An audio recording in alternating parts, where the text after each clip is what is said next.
फैसले का वक्त है गुलनाज। तुम्हें अभी फैसला करना है, तुम करना क्या चाहते हो, और इसके बाद तुम मुझसे शिकायत मत करना। हाँ ठीक कहा तुम, ये फैसले का वक्त है, लेकिन फैसला मैंने नहीं तुमने करना। अभी 2-4 दिन हैं, तुम अपनी अम्मी को लेकर मेरे घर आओ, रिश्ता पक्का कर दें वो तो मैं पेपर नहीं दूंगी। ब्लैकमेल करी मुझे? तुम हर बात क्यों गलत समझते हो? मैं कोई ब्लैकमेल नहीं कर रही हूँ तुम्हें, मैं सिर्फ पेपर ना देने का जवाब चाहती हूँ। शादी की बात हो जाएगी तो फिर मैं वही करूंगी जो तुम चाहते हो। देखो गुलनाज, मेरा ख्याल है अब मुझे चलना चाहिए।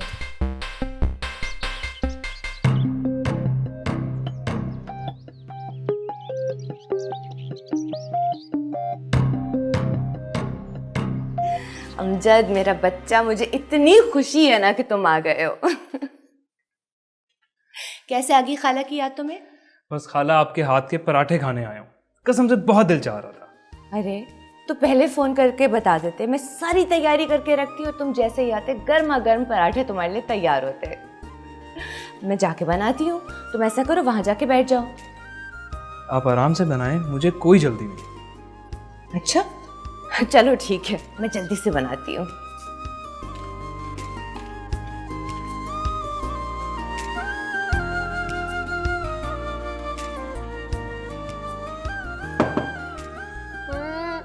दरवाजा खुला हुआ है, आ जाओ। अरे भाई कौन है? दरवाजा खुला हुआ है, आ जाओ ना।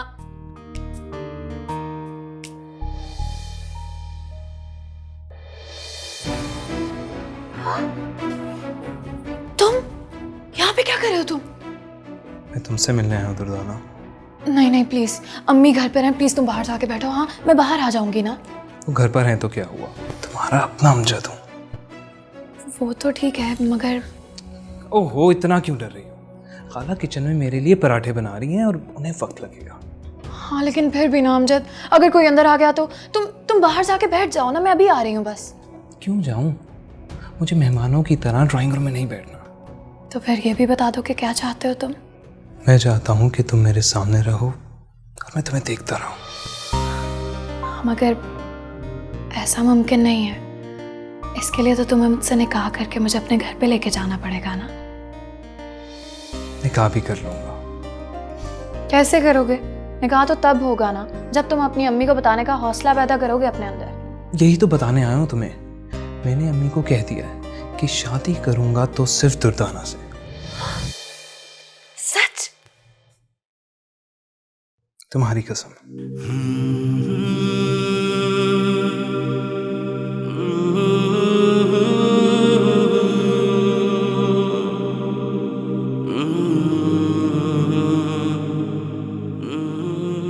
वाकई?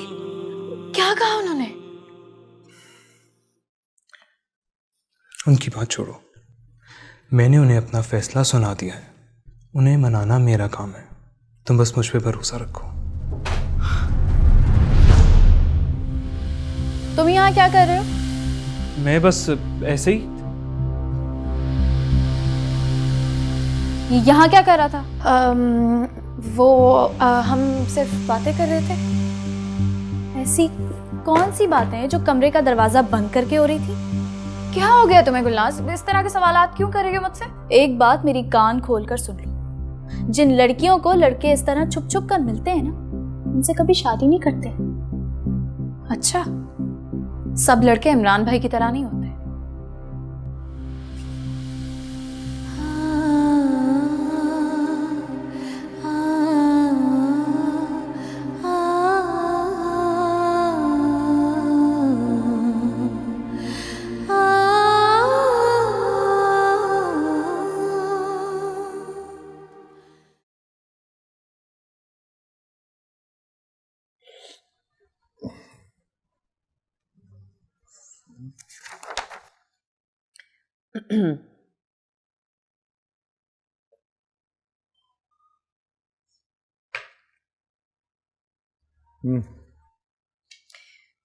नजीब अहमद, ये जो शोरूम का काम है ना, ये शोरूम में छोड़कर आया करो। इंसान घर आता है, कोई सुकून का सांस लेता है, बीवी बच्चों से बात करता है, कोई हंसता खेलता है, और तुम हो ये हिसाब किताब लेके बैठ जाते हो। अब इस उम्र में तुम्हारे साथ अटकेलियां करने से तो आराम है। खैर, जब उम्र थी नजीब अहमद तब तुमने कौन सी अटकेलियां कर ली थी? पुरानी बातें करके दिल जलाने के सिवा मिलेगा क्या? उस सुहाने दिन जिनके ख्वाब कम उम्री में लड़कियां देखती हैं वो तो ज़ाया हो गए। मैं तो बस ये कह रही थी नजीब अहमद, हर वक्त काम में लगे रहते हो, अपनी सेहत का भी थोड़ा ख्याल रखा करो। जान है तो जहान है, ये ना हो कि बीमार पड़ जाओ। अरे वाह, आज मेरी सेहत का ख्याल कैसे आ गया तुम?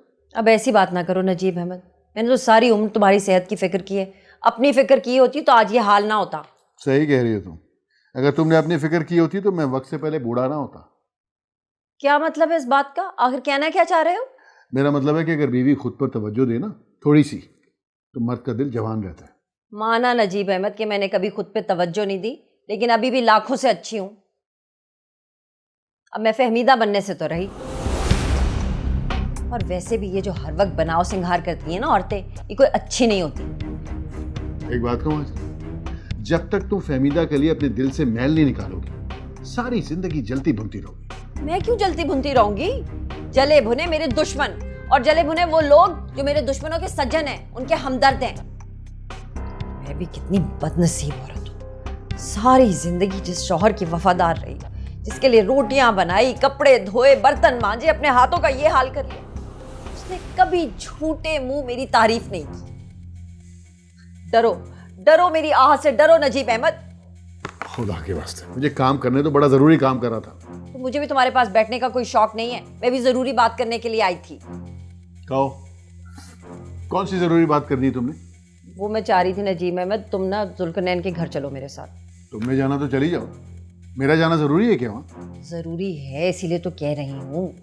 वो मैंने बतूल का रिश्ता मांगना है अमजद के लिए। क्या? इसमें इतना हैरान होने वाली क्या बात है? क्या बेटे की शादी नहीं करनी? ये एकदम तुम्हें अमजद की शादी का ख्याल कैसे आ गया? देखो, जब तक वो किसी कामकाज में नहीं लग जाता, मैं उसकी शादी करने के हक में नहीं हूँ। अपना बोझ तो वो उठा नहीं सकता, बीवी को कहां से खिलाएगा? जब हमारी शादी हुई थी नजीब अहमद, तब तुम क्या करते थे? अल्लाह बख्शे मेरे अब्बा को शादी के 10 साल बाद तक अपनी मोटरसाइकिल के पेट्रोल के पैसे तुम अब्बा से लिया करते थे। अब करते हो ना काम, जब अमजद के सर पे पड़ेगी वो भी कर लेगा। अरे तब की बात और थी, तब इतनी महंगाई नहीं थी। अब तो देखो, बात को टालो मत नजीब अहमद, मैंने हमेशा सारी जिंदगी तुम्हारी बात मानी है, तुम्हें मेरी ये ख्वाहिश पूरी करनी होगी बस। अच्छा बताओ ना, कब चलोगे मेरे साथ जुल्करनैन के घर? पहले अमजद से तो पूछ लो, वो शादी के लिए तैयार भी है कि नहीं? है वो शादी करने के लिए तैयार, मगर वो मगर क्या? बाप की तरह बेटे पे भी फहमीदा का असर हो गया। कहता शादी करूंगा मगर दुर्दाना से। क्या? इससे पहले कि वो वहां पे कोई गुल खिलाए, मैं अमजद की बात पक्की करना चाहती हूँ बतूल से।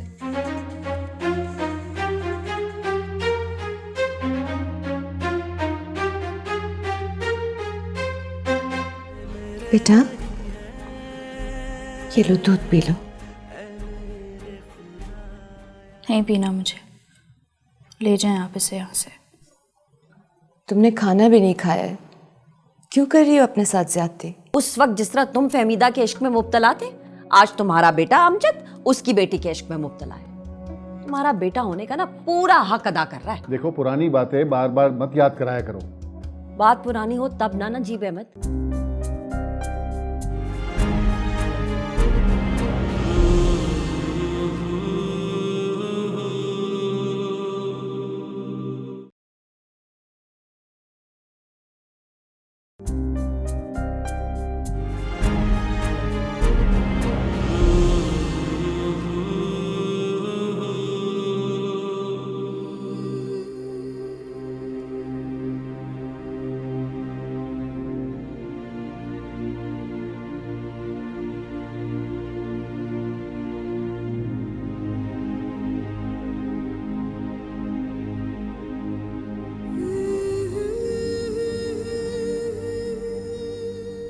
क्या सारी आजमाइशें हमारे लिए?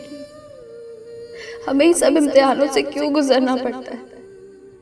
या अल्लाह, तुम तो बड़ा इंसाफ पसंद है, फिर हमारे साथ ये नाइंसाफी क्यों हो रही है? क्यों हम ही सबके लिए तमाशा बन गए? क्यों कोई हमारे जज्बात का ख्याल नहीं करता? तुमने खाना भी नहीं खाया है, क्यों कर रही हो अपने साथ ज्यादती? अम्मी मैंने कहा ना मुझे नहीं पीना, आप क्यों जिद कर रही हैं? अगर तुम्हें गुस्सा मुझ पर है तो मुझ पर निकालो, अपने साथ क्यों जुल्म कर रही हो? मुझे किसी पर गुस्सा नहीं है, मुझे बस अपनी किस्मत से गिला है। जिस चीज पे इख्तियार ना हो उससे क्या गिला? तो फिर किससे गिला करूं मैं? मुझे अभी भी याद है अम्मी, जब मैं छोटी हुआ करती थी ना और आपसे किसी चीज की ख्वाहिश करती थी, आप मुझसे कहती थी अल्लाह ताला से दुआ करो, वो तुम्हारी सारी ख्वाहिशें पूरी कर देंगे। और सिर्फ आपके कहने पर मैं अल्लाह ताला से दुआ मांगती रही। लेकिन क्या हुआ? कुछ भी तो नहीं हुआ ना। अब्बू के लिए मैंने कितनी दुआएं की थी और वो भी तो नहीं रहे। इसीलिए एक एक ख्वाहिश का गला मैंने अपने हाथों से घोट दिया। फिर भी किस्मत के सितम खत्म होने का नाम ही नहीं ले रहे।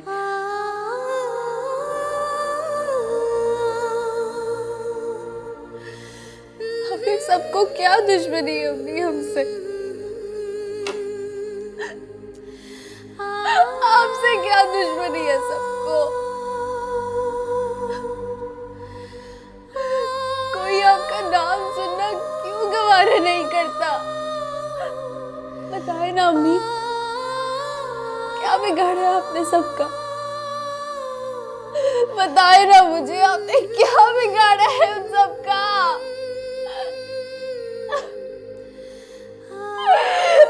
मुझे बताए ना क्या?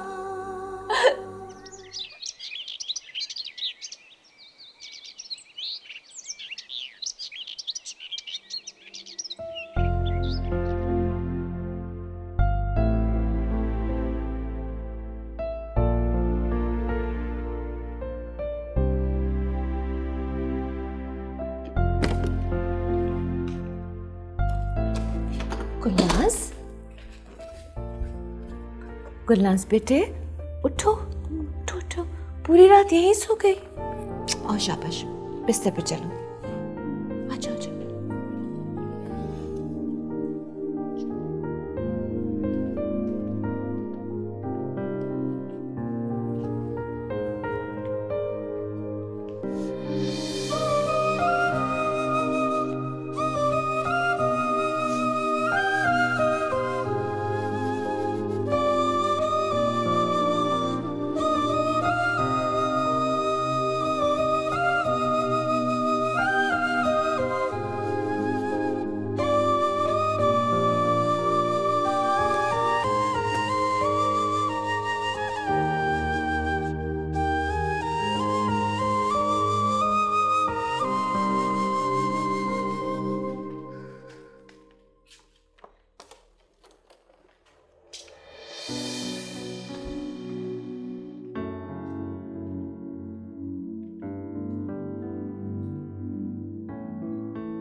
तो फिर क्या सोचा नजीब अहमद?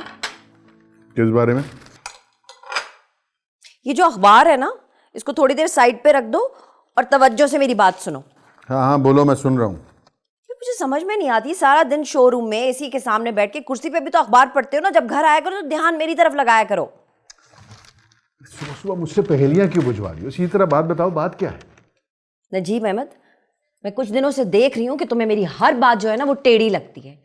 सारी कमियां खामियां ना मुझ में ही नजर आती हैं। अब फिर से शुरू ना हो जाना। सीधी तरह वो बात कहो जो कहना चाहती हो। मैंने पूछा था कि जुल्करनैन के घर कब जाना है मेरे साथ।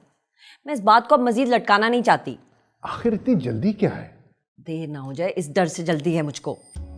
मेरे भी वैसे क्या नसीब है नजीब अहमद, 15 साल पहले जहां खड़ी थी आज किस्मत ने दोबारा उसी मकाम पे लाके खड़ा कर दिया। उस वक्त जिस तरह तुम फहमीदा के इश्क में मुब्तला थे, आज तुम्हारा बेटा अमजद उसकी बेटी के इश्क में मुब्तला है। तुम्हारा बेटा होने का ना पूरा हक अदा कर रहा है। देखो, पुरानी बातें बार बार मत याद कराया करो।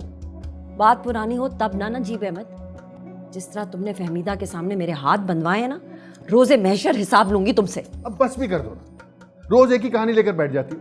इसीलिए तो मैं कह रही हूँ नजीब अहमद, अगर मेरे जख्मों का कुछ मदावा चाहते हो ना तो मेरी बात मान लो, मेरे साथ जुल्करनैन के घर चलो। ठीक है, मैं सोचता हूँ इस बारे में, अभी जरा मुझे जल्दी है। नजीब अहमद अब सोचने की कोई जरूरत नहीं है, मैंने सोच लिया है। तुम मुझे सिर्फ ये बताओ कि तुम जुल्करनैन के घर मेरे साथ कब चल रहे हो। देखो, अमजद अगर बतूल के साथ शादी करने के लिए तैयार हो जाएगा तो मैं भी वहां चला जाऊंगा, मुझे कोई एतराज नहीं है। आप खुश?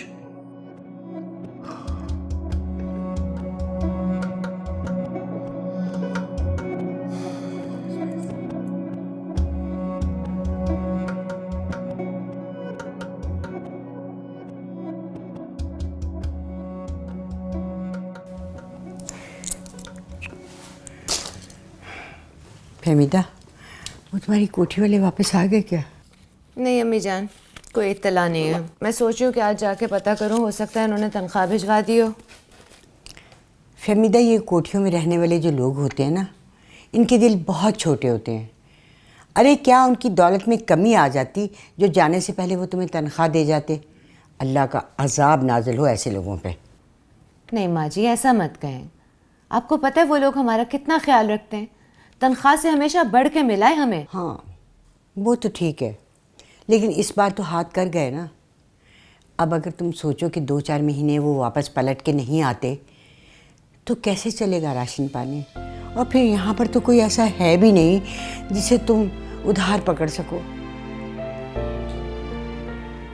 आप परेशान मत हो अम्मी जान, अल्लाह ताला कोई सबब बना देगा। अब मुझे जाना चाहिए, आज बिल जमा कराने की आखिरी तारीख है।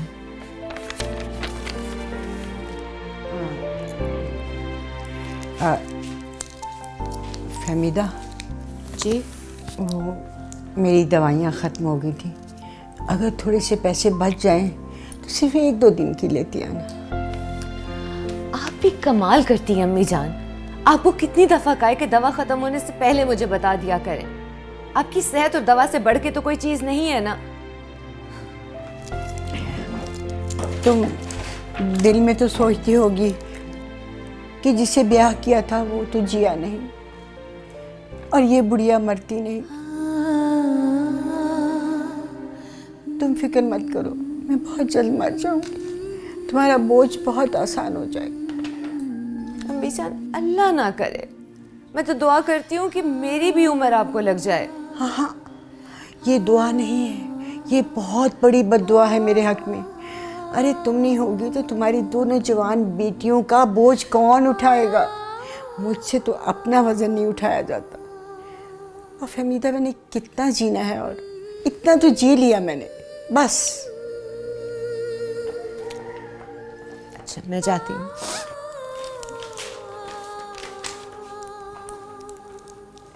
अल्लाह हाफ़िज़ अम्मी जान।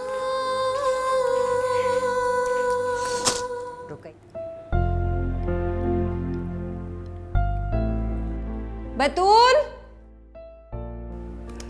जी अम्मी। अपना मोबाइल लेकर आना।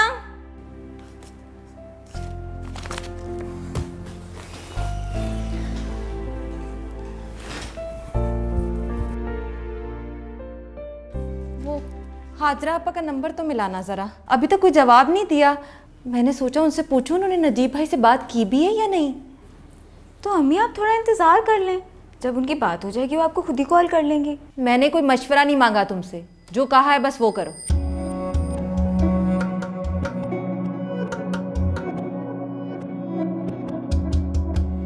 तुम बर्तन सेट करो टेबल पे।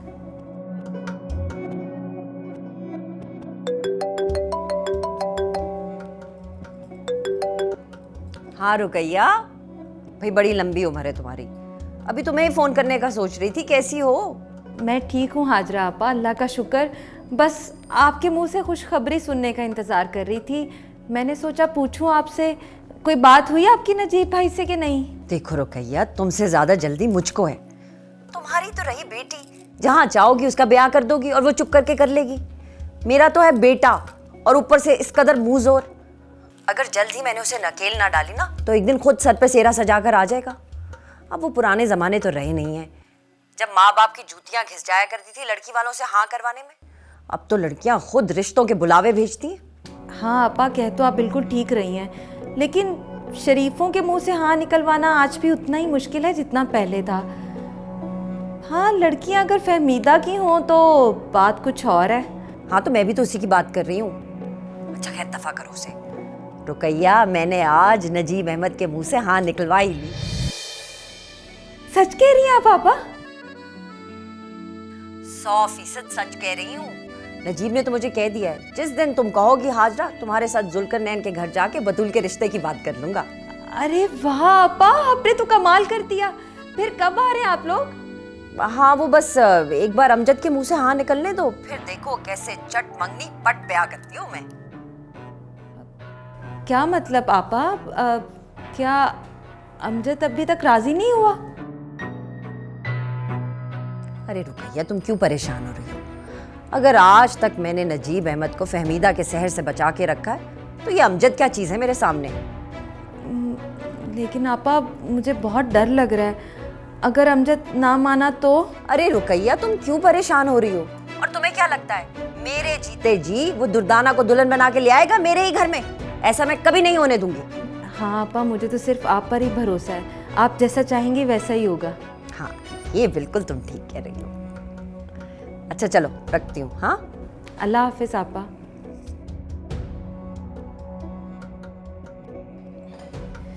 नजीब भाई तो मान गए हैं, मगर अमजद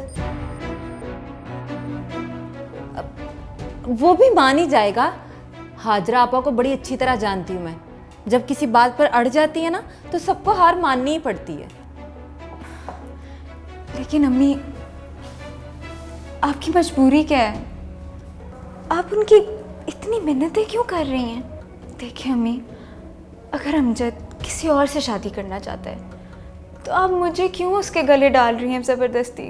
तो क्या सारी जिंदगी तुम्हें अपने गले डाल के रखूं?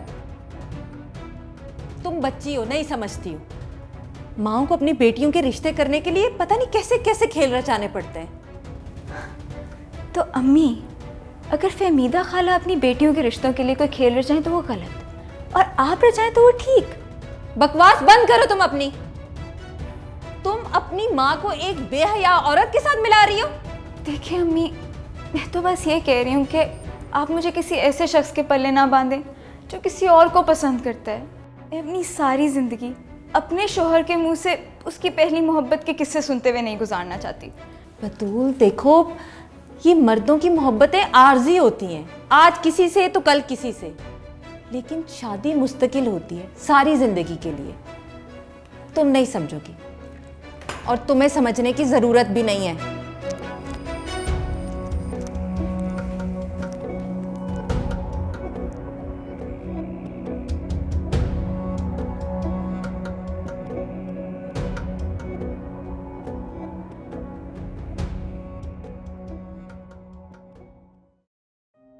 उठ गया मेरा बच्चा?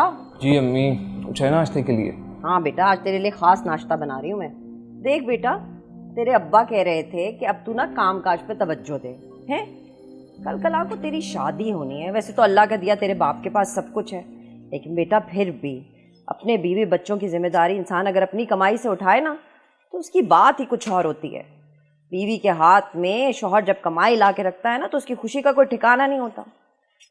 अगर किसी और की नौकरी नहीं करनी तो ना सही बाप के साथ शोरूम चला जाया कर, हैं?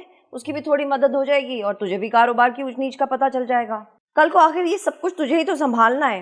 अब देख ना, इमरान तो अच्छी खासी नौकरी पे लगा हुआ है, उसकी तो पांचों घी में है, उसे तो ज़रूरत नहीं कारोबार की। अब तूने ही जाके ये सब कारोबार देखना है, सारी जिम्मेदारी उठानी है, बाप की भी और ससुर की भी, हैं? वाह अम्मी, आज तो आपने पराठा बनाया है। हाँ, खास तेरे लिए। तुझे पसंद है ना पराठे? हाँ बहुत। मैंने सोचा मेरा बच्चा डबल रोटी खा खा के थक गया होगा। मैंने सुना है बतूल भी बहुत अच्छे पराठे बनाती है। वो भी बनाती होगी, मगर अम्मी खाला फहमीदा जैसे पराठे कोई नहीं बनाता। क्या कहा? फहमीदा जैसे पराठे? तूने कब खाए फहमीदा के हाथ के पराठे? वो एक दिन खाए थे, बहुत पहले की बात है। डर क्यों रहा है अमजद? खुल के कहना, खुल के बोल दे कि तेरी माँ फुअड़ है, उसे कोई काम नहीं आता, अपने बेटे के पसंद के पराठे नहीं बना सकती वो। हाय नहीं, मैं कहती हूँ कि मुझसे बढ़कर बदनसीब औरत कौन होगी इस दुनिया में। सारी जिंदगी जिस औरत के नाम के ताने शौहर देता रहा, आज बेटा ही उस औरत के गुण गा रहा है। अब समझ में आई कि तू दुर्दाना से क्यों शादी करना चाहता है, ताकि तू उसके माँ के हाथ के पराठे खा सके। तो हुई बदनसीब औरत। क्या हो गया? नहीं, मैंने तो वैसे ही एक बात कह दी थी। नहीं अमजद, तूने यूं ही एक बात नहीं की, तूने मेरे सीने पे ना खंजर का वार किया है, और खंजर का वार तो मैं सह लेती, लेकिन ये फहमीदा वाला वार मैं बर्दाश्त नहीं कर सकती।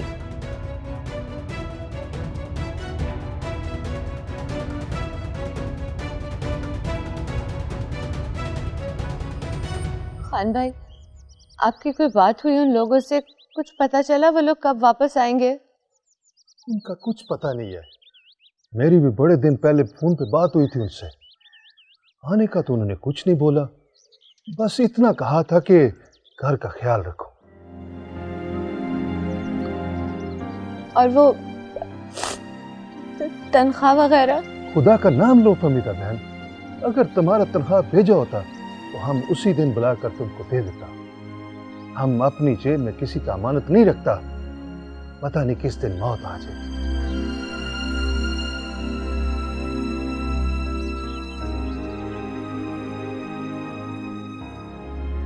क्या बात है फमीदा बहन, बहुत परेशान लग रही है। अगर कोई 200-400 का बात है तो हम तुम्हारा मदद कर सकते हैं। नहीं नहीं, ऐसी बात नहीं है। आपका शुक्रिया। शुक्रिया की कोई बात नहीं है बहन। जिस तरह हम इस घर का मुलाजिम है, तुम भी उसी तरह इस घर का मुलाजिम है। अगर हम एक दूसरे का ख्याल नहीं रखेगा तो कौन रखेगा? वैसे एक मशवरा दूं तुम्हें, तुम अभी कहीं और नौकरी कर लो। जब साहब लोग वापस आ जाएगा तुम बेशक वो नौकरी छोड़ देना। इस दौरान तुम कैसे अपना खर्चा पानी चलाएगा? खुदा हाफिज। खुदा हाफिज।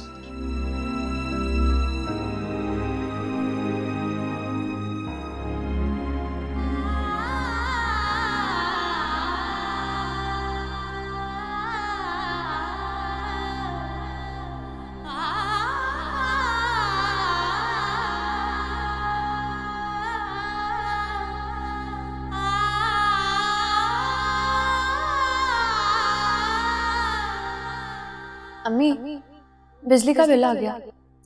देख के बताना कितने का है। हाँ, 4200 रुपये। जी, मेरी दवाइयाँ ख़त्म हो गई थी। अगर थोड़े से पैसे बच जाएं, सिर्फ 1-2 दिन की लेती हूँ। वैसे एक मशवरा दूं तुम्हें, तुम अभी कहीं और नौकरी कर लो। जब साहब लोग वापस आ जाएगा तुम बेशक वो नौकरी छोड़ देना। इस दौरान तुम कैसे अपना खर्चा पानी चलाएगा? अब अगर तुम सोचो कि 2-4 महीने वो वापस पलट के नहीं आते तो कैसे चलेगा राशन पानी? और फिर यहाँ पर तो कोई ऐसा है भी नहीं जिसे तुम उधार पकड़ सको।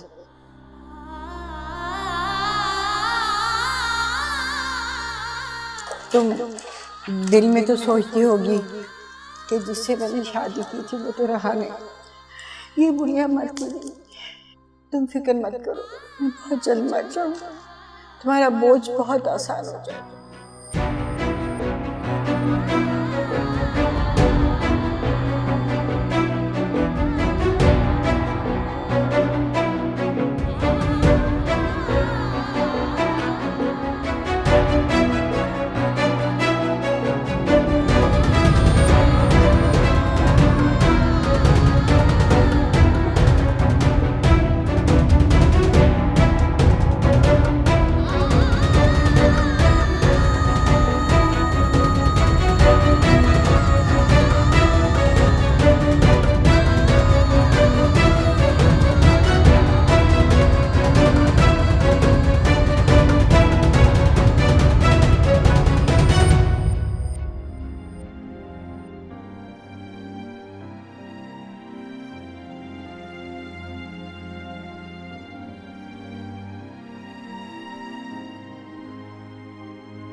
मैं मानता हूँ खाला फहमीदा ने ज़रूर आपके साथ कोई ज़्यादती की, उनका कसूर होगा, मगर अम्मी ये सब पुरानी बातें हैं। क्या आप अपने इकलौते बेटे की खुशी के लिए बातें नहीं भूल सकती?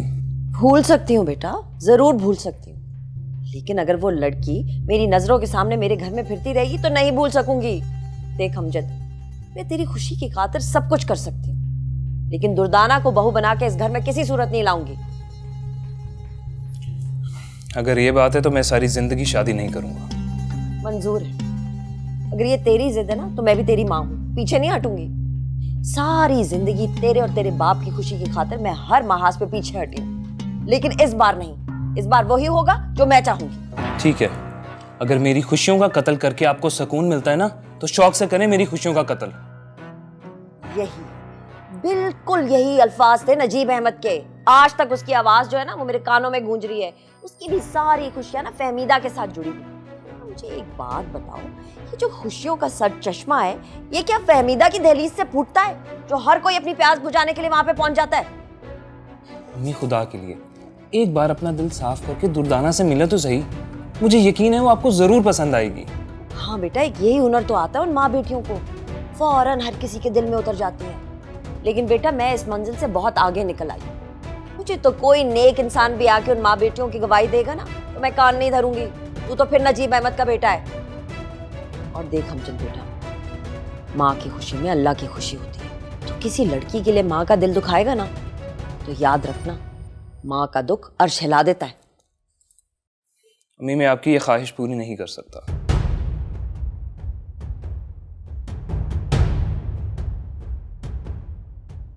ये तो अपने बाप से भी 2 हाथ आगे निकला। हाजरा परवीन, तेरी आजमाइशें अभी खत्म नहीं हुई।